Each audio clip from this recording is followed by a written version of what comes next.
a Primeira Guerra Mundial, né? Após a Primeira Guerra Mundial. E depois, o que vai acontecer, assim, particularmente,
muito bem, espero ter voltado.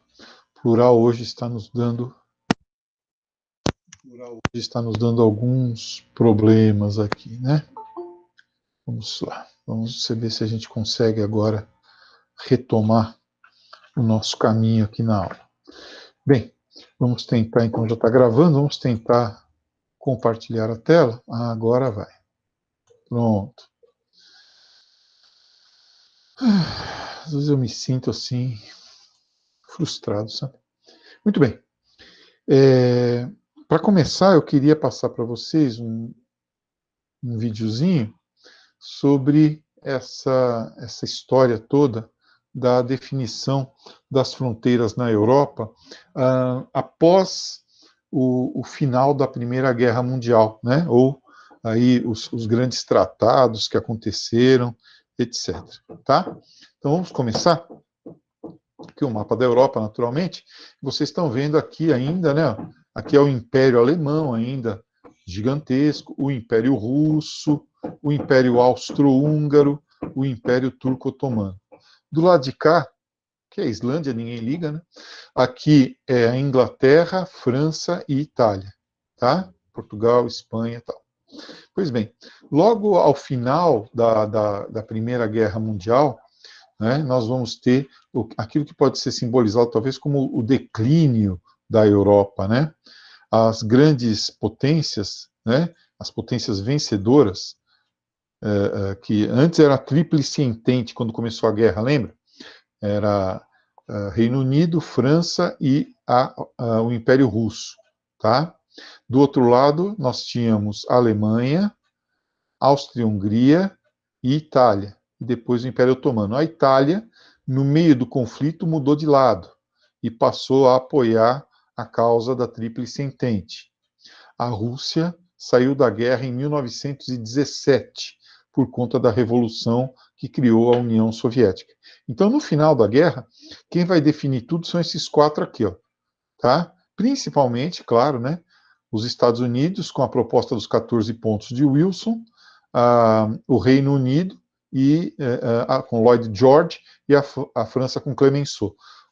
A Itália, ela não vai ser muito bem tratada, digamos assim, por esses aliados aqui. Vamos lá. Esses países vencedores, ao invés de aceitar os 14 pontos de Wilson, né, não vão fazer isso.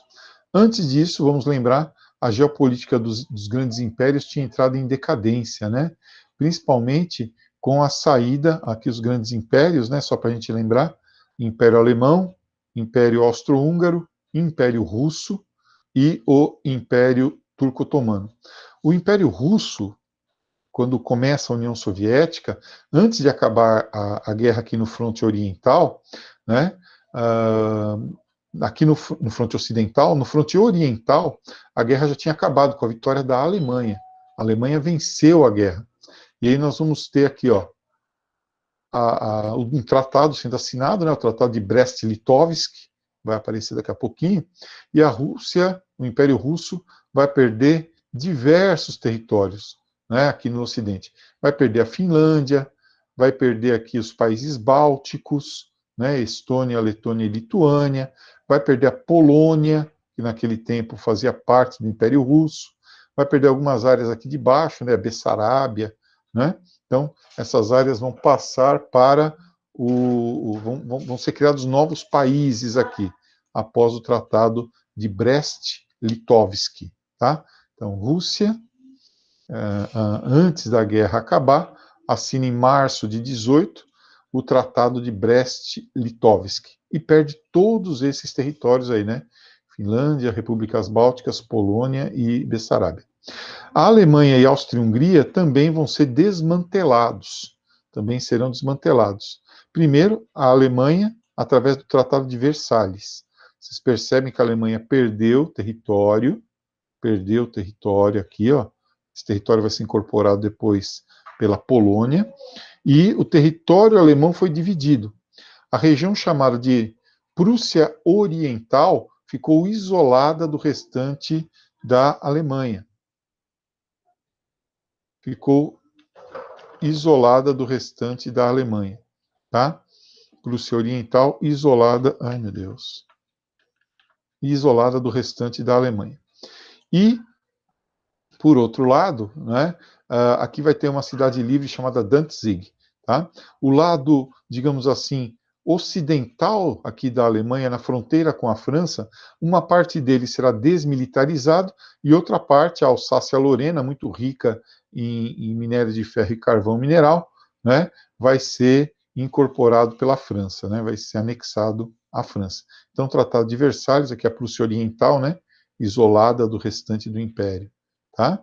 E aqui no meio, o corredor da vergonha, né, tá?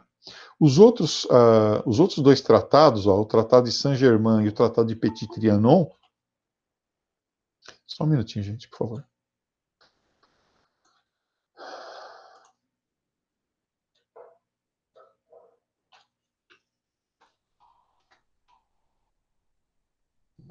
Vamos prosseguir, né?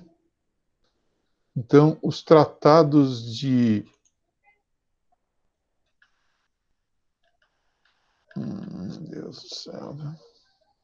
Aqui. Os tratados, então, de Saint-Germain e Petit-Trianon vão desmantelar, né, o Império Austro-Húngaro. Alemanha, Tratado de Versalhes, Rússia, Tratado de Brest-Litovsk e Áustria-Hungria, Tratado de Saint-Germain e Petit-Trianon. Aqui no lugar da Áustria-Hungria vão surgir, primeiro, o núcleo do Império vai desaparecer, né? A Áustria e a Hungria, né, vão formar dois países diferentes, tá? A Áustria e a Hungria, né? Então vai nascer aqui uma dupla de países. A Áustria, que são alemães praticamente, né? Falam alemão e, enfim, são primos aí. Os austríacos, eles vão se juntar depois, inclusive, com a Alemanha. E a Hungria, né? Terra dos magiares. Então aí você já tem uma primeira divisão. O restante do império, então a Áustria e a Hungria surgindo, também será dividido, também vão aparecer aí outras nações. Ó, essa parte aqui ao norte vai formar a Tchecoslováquia, a região dos eslavos do norte. E aqui ao sul, a Croácia, a Sérvia, né, e a Eslovênia vão formar a Iugoslávia, a terra dos eslavos do sul, tá? Então vamos dar uma olhadinha aí nesse processo. Primeiro, vão surgir outros países aqui, né, os países bálticos, a Finlândia e a Polônia, vão ressurgir, né, então é uma mudança geopolítica séria. A Turquia, o Império Turco desaparece, né, o Império Turco desaparece e surge a Turquia moderna, né, somente aqui com a parte, digamos, asiática da Turquia, e depois vamos ter aqui a reconquista da região de Istambul aí para a Turquia europeia. Vão surgir novos países, então, esses novos países não resolvem os problemas das minorias, né? A Finlândia, os países bálticos, Estônia, Letônia e Lituânia, a Polônia, que incorporou várias áreas ali que eram, então, da antiga Alemanha. Veja como a Alemanha teve seu território diminuído.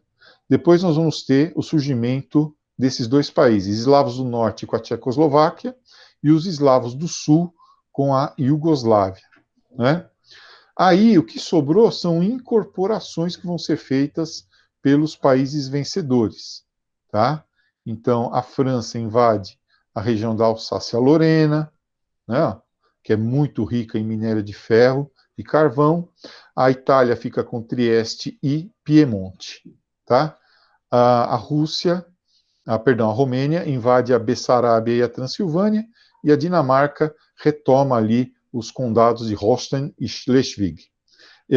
A Grécia surge como resultado da desagregação do Império Turco, né?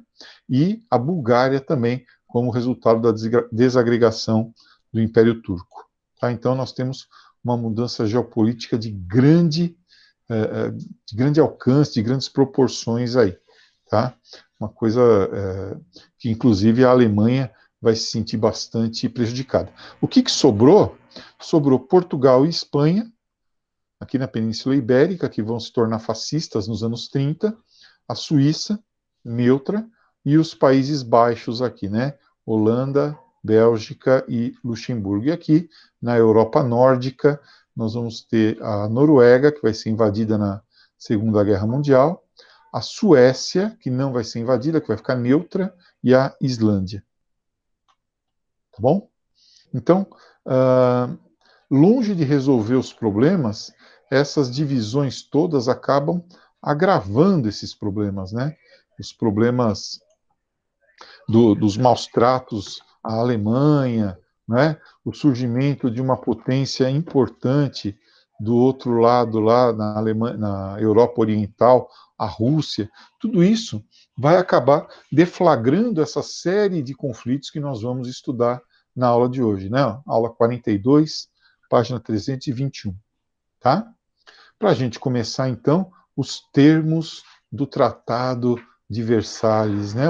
Então, o povo alemão deverá pagar por todos os danos, né, para os civis, em terra ou mar ou no ar, tá? Então, toda a culpa da guerra sobrecarregou, né, caiu sobre a Alemanha. Aqui é um francês, né, com uma espada impondo o Tratado de Versalhes à Alemanha. Vocês viram lá pelo mapa como a Alemanha foi maltratada, né? Tá? Então são essas condições draconianas do Tratado de Versalhes que vão acabar fazendo com que surja lá na Alemanha um sentimento de revanchismo, tá? Inclusive, os alemães vão realmente encarnar esse revanchismo e vão encarar esse revanchismo com muita força, né? Principalmente com o surgimento aí das propostas de Adolf Hitler e dos nazistas, né? A vingança da Alemanha. Tá? Um dos principais pontos do discurso de Hitler era a denúncia ao Tratado de Versalhes. Né? Pois bem, assim, por outro lado, Hitler encontrou também um caminho mais ou menos livre. Por quê? Primeiro, que do lado oriental da Europa havia um país gigantesco chamado União Soviética, comunista, com seu ideal de internacionalização, de expansão do socialismo. Tá? E havia na cabeça da França e da Inglaterra a ideia de que uma Alemanha poderosa na Europa Central poderia conter o avanço da União Soviética. Conter o avanço da União Soviética. Havia também, da parte dos franceses e ingleses, a noção de que eles haviam sido muito duros com a Alemanha, né, lá no Tratado de Versalhes. Então, havia uma espécie de pacifismo meio irresponsável, tá? Os países que haviam vencido a guerra precisavam se reconstruir, então eles se voltaram para dentro, ao invés de ficar prestando tanta atenção no que ocorria lá na Alemanha. Houve, então, essa polarização, ó. A direita fascista crescendo na Europa, tá? E aproveitando desses outros fatores, né?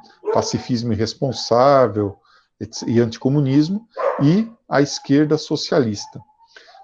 Ao longo dos anos 20, nós vimos o crescimento desses dois flancos, né, desses dois lados, que acabaram se enfrentando na Guerra Civil Espanhola, de 1936 a 1939, em que os falangistas de direita, né, fascistas, liderados por Francisco Franco, com o apoio dos alemães e com o apoio dos italianos, derrotaram os republicanos socialistas, né?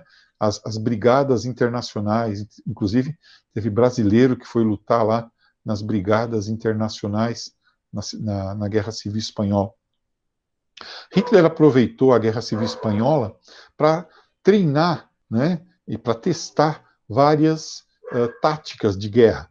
Por exemplo, o bombardeio sobre áreas civis, que se acreditava que seriam importantes na Segunda Guerra Mundial, né, porque quando você bombardeia uma área civil, naturalmente os civis vão para as estradas para fugir do bombardeio e impedem, né, as tropas que têm que passar por essas estradas de se deslocar, fazendo com que elas demorem mais para chegar à frente de batalha. Então, ele vai testar isso aí, né? Alemanha e Itália, então, como estou dizendo, através da Legião Condor, apoiaram o Franco, e a União Soviética fracamente apoiou a causa republicana, tá? Que acabou levando aí a vitória de Francisco Franco, chamado também de Paco Paredes, né? Porque usava muito aí o paredão para matar inimigos, que ficou no poder até 1975, quer dizer, bem depois de acabada aí a Segunda Guerra Mundial. Por quê? Porque no contexto da Guerra Fria, após a Segunda Guerra Mundial, durante a Segunda Guerra Mundial a Espanha se declarou neutra, né? E após a Segunda Guerra Mundial, no contexto da Guerra Fria, o anticomunismo do Franco acabou sendo útil aí, né?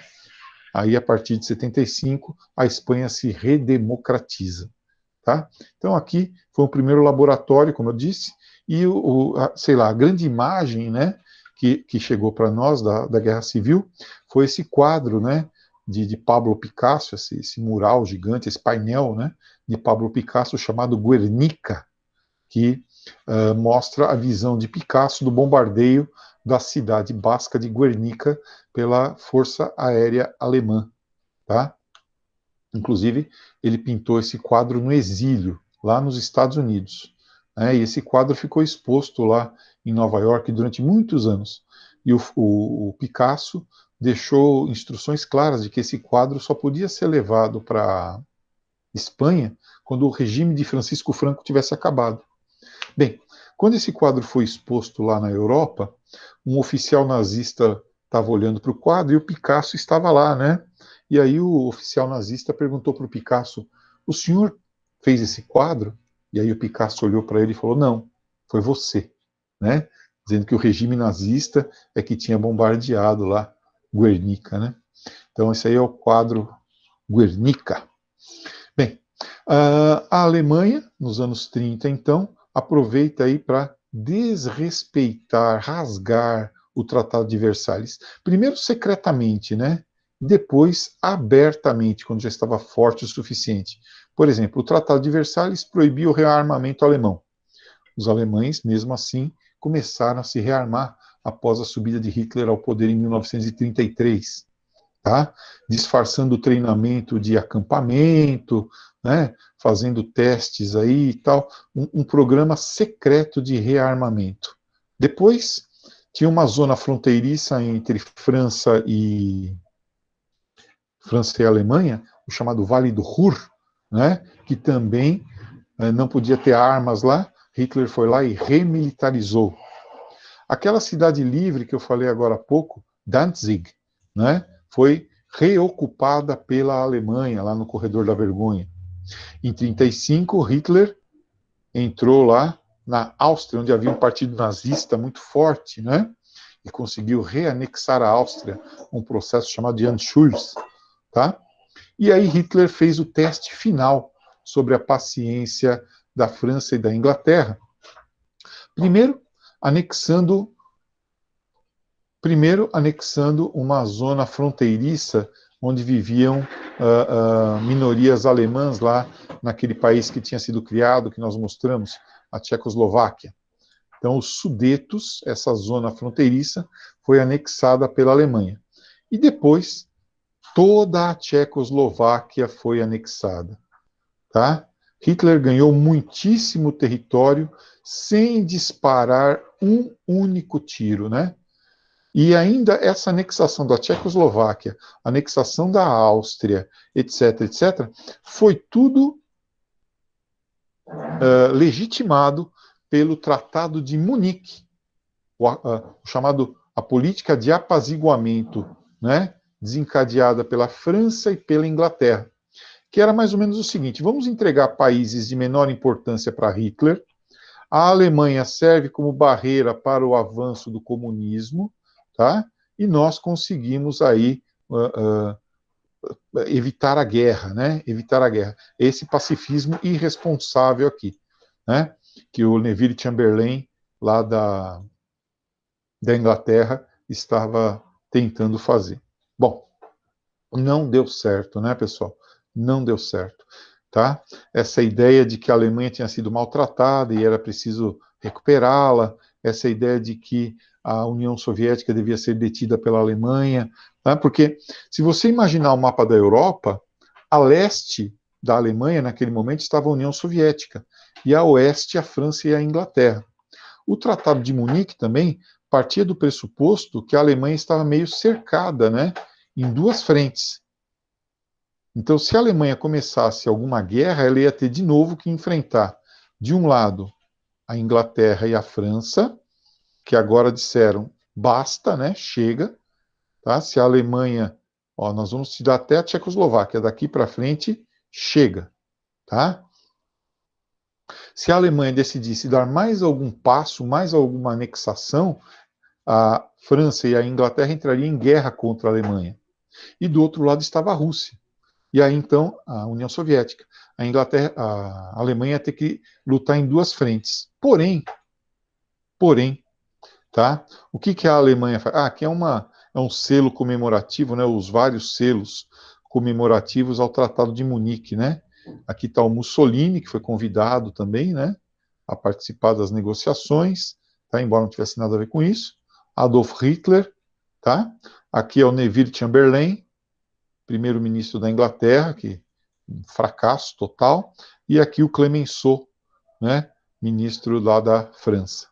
Bom, então, primeiro, ó, aqui tem a sequência, né? Primeiro, a anexação da Áustria, depois, a anexação dos Sudetos, depois, toda a Tchecoslováquia, e já tinha reconquistado Danzig.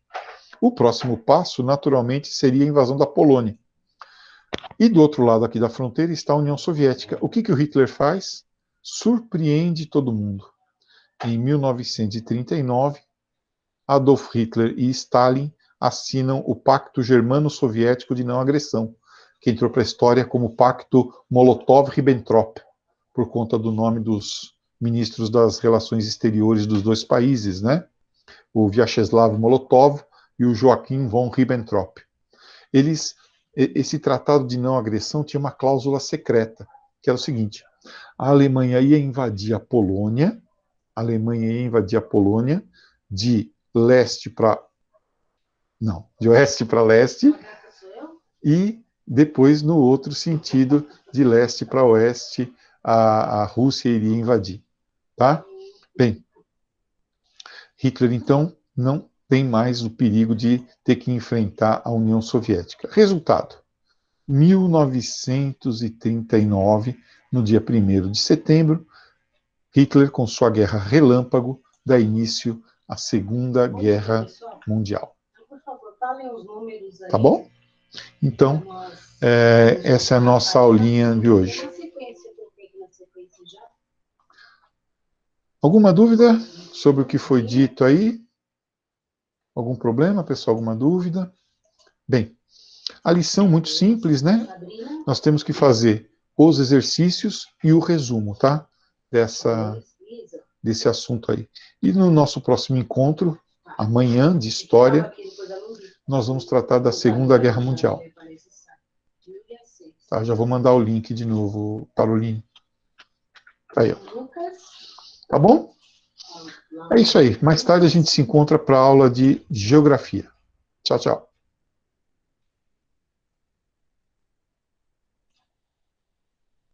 Lucas, que número?